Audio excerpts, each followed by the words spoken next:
de repente complicada en las últimas semanas, y no precisamente por ser hinchas de un equipo o del otro, sino por la polarización política que está viviendo el país, que, bueno, no sé, no la veíamos hace mucho, y que de alguna manera estas dos opciones, ¿no?, de segunda vuelta tan controversiales, y que en primera vuelta en realidad fueron las dos primeras minorías prácticamente pues ajustadas, toman, ¿no?, cada una de estas dos opciones un peso simbólico bastante cargado.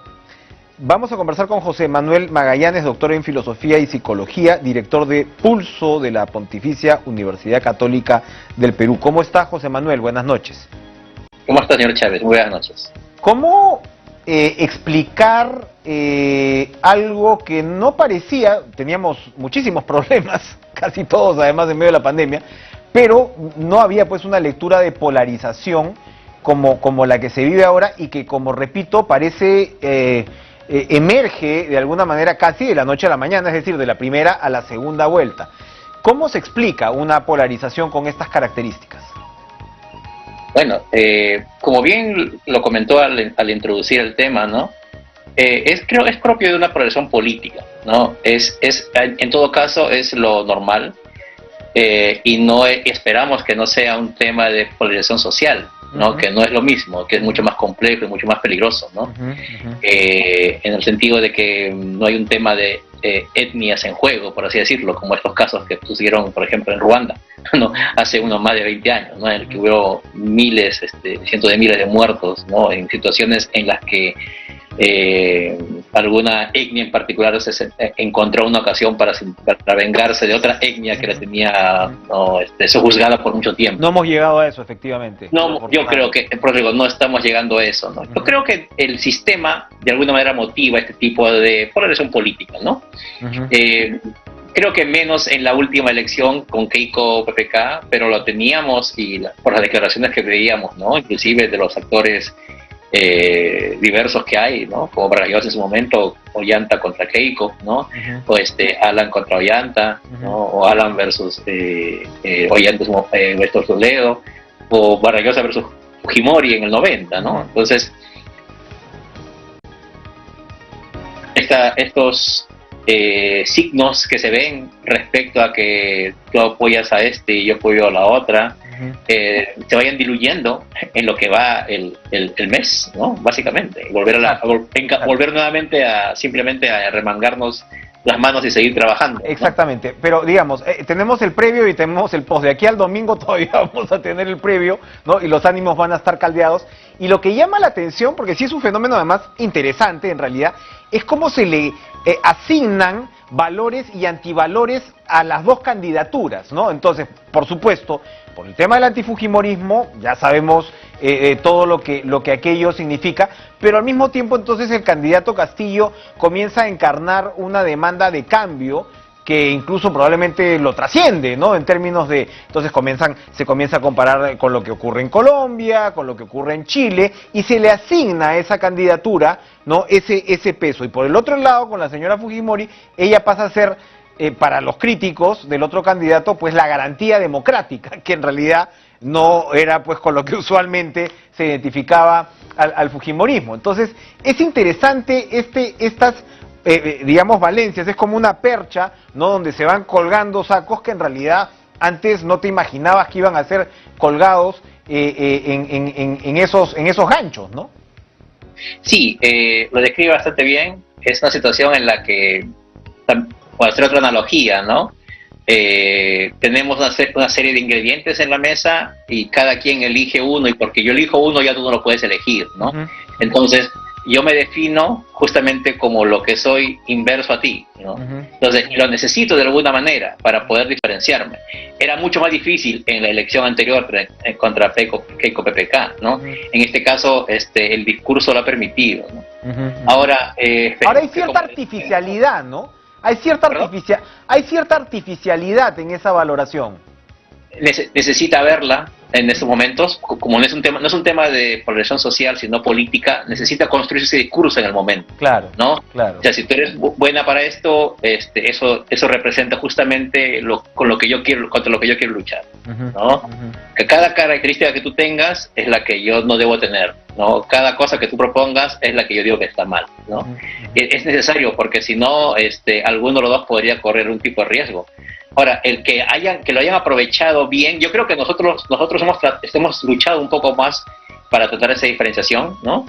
En el camino probablemente se ve un Castillo que comienza, hay momentos en que en la plaza puede ser un poco más agresivo, quizás en un buen sentido de la palabra, ¿no? Y en las entrevistas, en los debates es más moderado, ¿no? Probablemente sea más moderado de lo que parece, no lo sabemos, ¿no? Pero sí es cierto que el lenguaje inclusive de él, que fue más de separación, mucho más polarizante en abril, también ha tenido ciertas modificaciones. Y que bueno, si la elección duraba un mes más, de repente también ya se acercaban más hacia un punto todos, ¿no? Efectivamente, el tema de la duración de la segunda vuelta, yo creo que en el Perú al final, porque han criticado, ¿no? Había quienes decían que tenía que ser como en Francia, prácticamente a la semana siguiente, pero en el Perú, como tienes estos enigmas electorales y estas candidaturas chiquitas en realidad, pues es bueno que tengas esta segunda vuelta para que tomen esa nueva personalidad, para que incluyan, ¿no? a más actores o a más sectores de la sociedad. Ahora, José Manuel, acá parece haber también, usted mencionaba la elección PPK-Keiko, acá digamos parece que en parte lo que exacerba mucho los ánimos es la posición ante el modelo económico, ¿no? Y eso incluye mucho, o sea, Lima provincias, desposeídos entre comillas, ¿no? Versus una clase media emergente, etc. ¿Eso pareciera ser, digamos, un factor especialmente crítico ahora a diferencia de otras elecciones? Creo que no lo fue cuando fue Keiko Ollanta, creo que fue similar, ¿no? La presencia del voto de Ollanta es similar a la que tuvo Castillo esta vez, sí. ¿No? Eso me parece bastante claro, ¿no? Pero lo que sí debe preocupar pongamos una fecha, ¿no? A 20 años más o menos de haber pasado de una etapa de conflicto interno, ¿no? Es que hay que preocuparnos en el sentido de que vayamos cada quinquenio con cada presidente haciendo cosas buenas, por así decirlo, también entre comillas, y dejando una deuda bastante complicada, ¿no? Que en algún momento la factura se nos puede pasar, ¿no? Al sistema, y probablemente no sea el momento, pero ya es bastante notorio que hay un reclamo cada vez más claro, ¿no? Y sistemático, ¿no? Y que se articula en circunstancias como esta, ¿no? Se articula y se expresa de una forma mucho más, digamos, frontal. Ahora, y lo necesita, ¿no? Porque imagínense, lo que Castillo pudo haber sido Urresti, por así decirlo, ¿no? O sea, Urresti que tenía un discurso también anti, por así decirlo, ¿no? Y ha seguido pues, en ese momento ese discurso más o menos. O también pudo haber sido, no sé, un poco más light, Forsyth, ¿no? Pero ninguno llegó a encajar y desembocó en el caso de Castillo, ¿no? Así es. Nadie sabe para quién trabaja. Ahora, el día siguiente, estamos en una etapa de polarización y como usted decía, yo lo interpreto, el día siguiente es una etapa no solamente de comenzar a trabajar o de seguir trabajando, sino de búsqueda de gobernabilidad. ¿Va a ser fácil como sociedad pasar de un estado al otro? Yo creo que estamos bastante entrenados en estas situaciones, ¿no? De situaciones políticas particulares en las que nos expresamos lo que debería ser el país que queremos, ¿no? Pero pasada la elección, como pasadas las eliminatorias, ¿no? Un poco bajan normalmente los ánimos. Ahora, los actores políticos más digamos en las élites, ¿no? que están a cargo del gobierno, sí la tienen más complicada, ¿no? Claro. En caso de ganar una candidata, en caso de ganar otro candidato, no tienen inmediatamente que mirar los ojos hacia el Congreso, ¿no?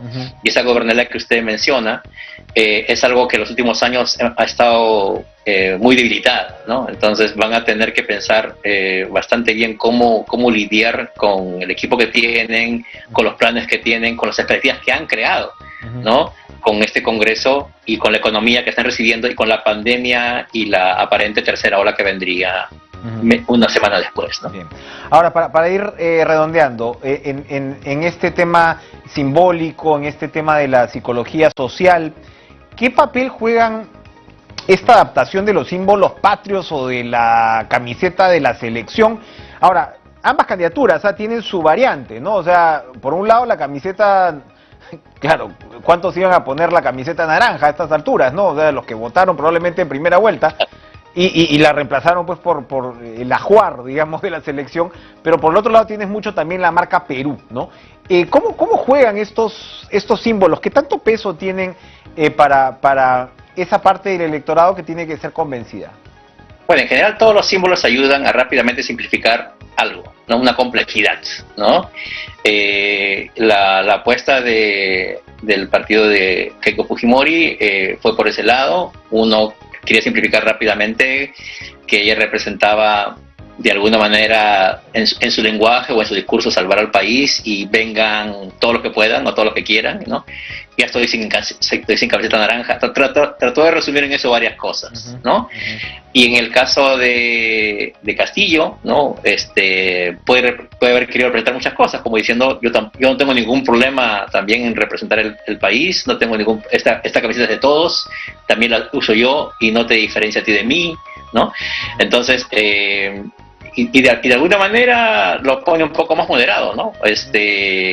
No sale con un polo completamente rojo o una hoz y un martillo, ¿no? En el pecho. Entonces, quizás, como le digo, ¿no? Castillo sea más moderado de lo que pensamos, ¿no? Quizás. Gracias, José Manuel Magallanes, doctor en Filosofía y Psicología, director de Pulso de la Pontificia